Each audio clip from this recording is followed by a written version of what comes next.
उत्तर प्रदेश में अब विधानसभा में भी बयानबाजी का दौर शुरू हो गया है। कल मुख्यमंत्री योगी आदित्यनाथ ने कहा कि जो लाल टोपी लगाते हैं उन्हें देखते ही पब्लिक कहती है कि गुंडे आ रहे हैं।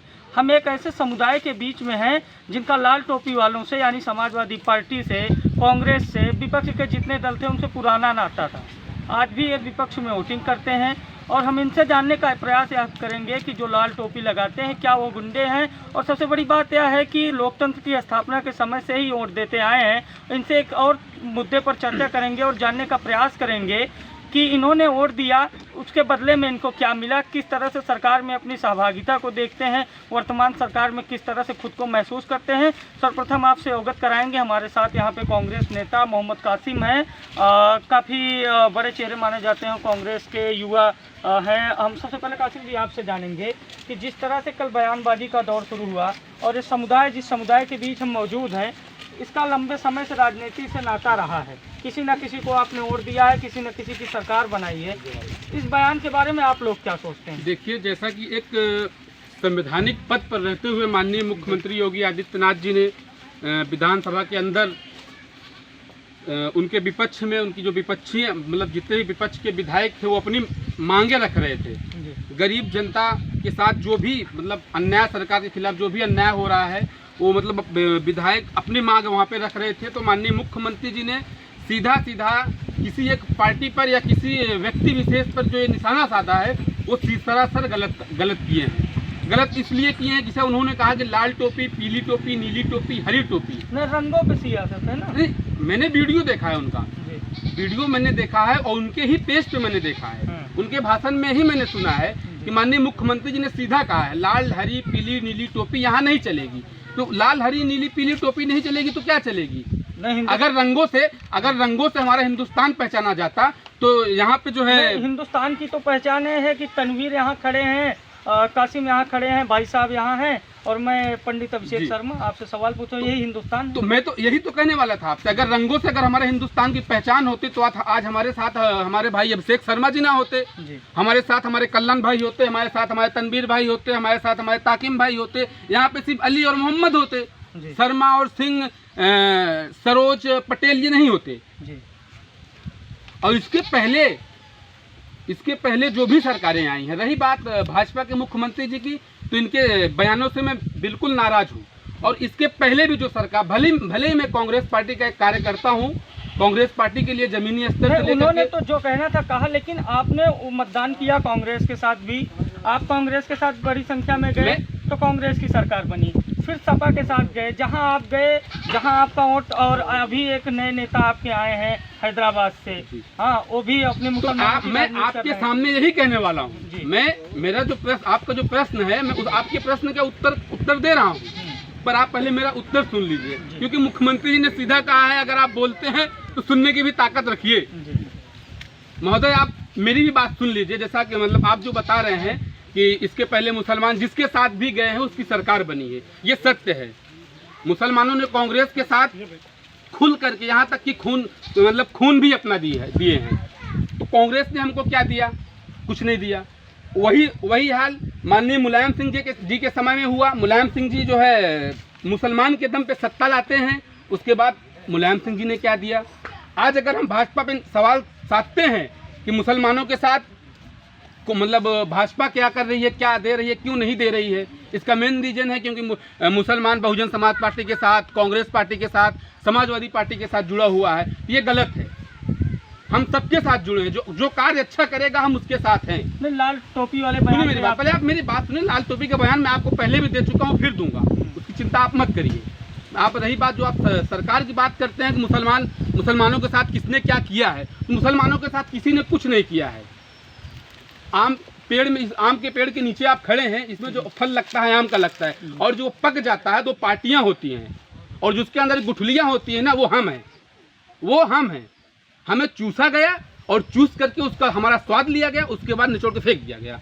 यही हाल सारे मुसलमानों के साथ हुआ है, जो सत्य है। आज तनवीर जी है हमारे साथ। तो आप एक युवा हैं, पहले CA/NRC, उसके बाद इस तरह के बयान, और इसी में उत्तर प्रदेश के पंचायत चुनाव, और एक तरफ से ओवैसी भाईजान भी आ गए हैं चुनाव लड़ने हैदराबाद से। और आप लोग भी ताल ठोक रहे हैं कहीं ना कहीं राजनीति में। और इस तरह के बयान को आप किस तरीके से देखते हैं और कितनी भागीदारी आज देख रहे हैं कि मुसलमान किस तरीके से महसूस कर रहा है वर्तमान सरकार में, वर्तमान देश में?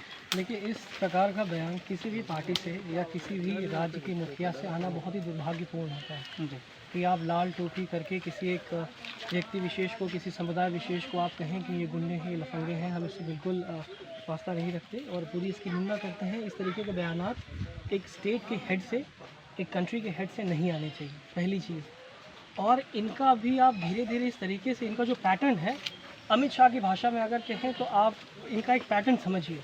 पैटर्न ये है कि ये नहीं चाहते कि कोई इनसे सवाल करे, कोई प्रश्न उठाए, कोई क्वेश्चंस करे। डेमोक्रेसी है, आज़ादी है, हर किसी को अपने भाव को और अपने प्रश्नों को आगे रखने का पूरा हक अधिकार है। हम सरकार से नहीं रखेंगे तो किससे रखेंगे?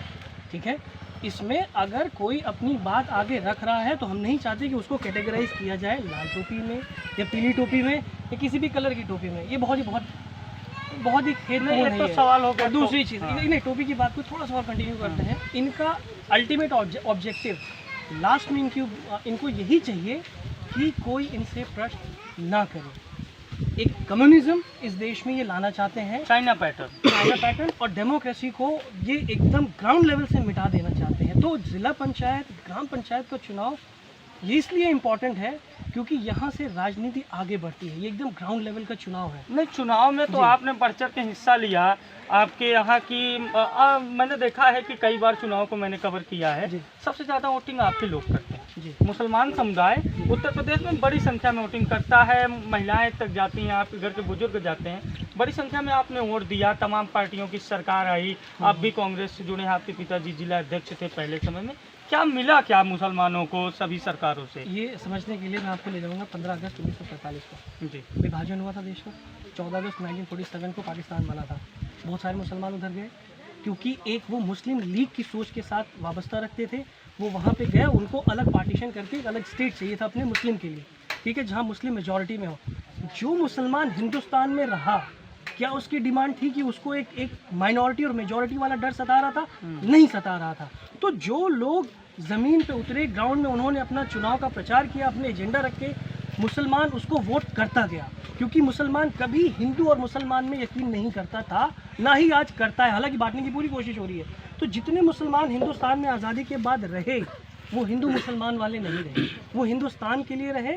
और जो भी उनसे वादा करता था, मुस्लिम वोटर बहुत ही मासूम वोटर है।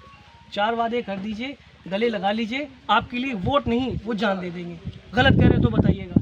तो इस भावनाओं को मुसलमानों में अलग अलग पार्टियों ने अपने हिसाब से टाइम टू टाइम उसको यूटिलाइज़ किया है और उनको प्रोवोक किया है। कई बार उनको मिसयूज़ भी किया गया है। कई बार उनसे वोट लेके जो एजेंडे उनके सामने रखे गए थे, वोट लेने के बाद उसको बक्से में ताला लगा दिया गया। ये पहले से चला आ रहा है। ये कोई सरकार ये नया नहीं कर रही है। बस इस सरकार से थोड़ी सी ज़्यादा तकलीफ पुरानी सरकारों के मुकाबले इसलिए हो जाती है क्योंकि पुरानी सरकारें अगर 10 किलो का कर रही थी तो ये 1 टन का कर रही है। दिक्कत 1 टन का काम कर रही है।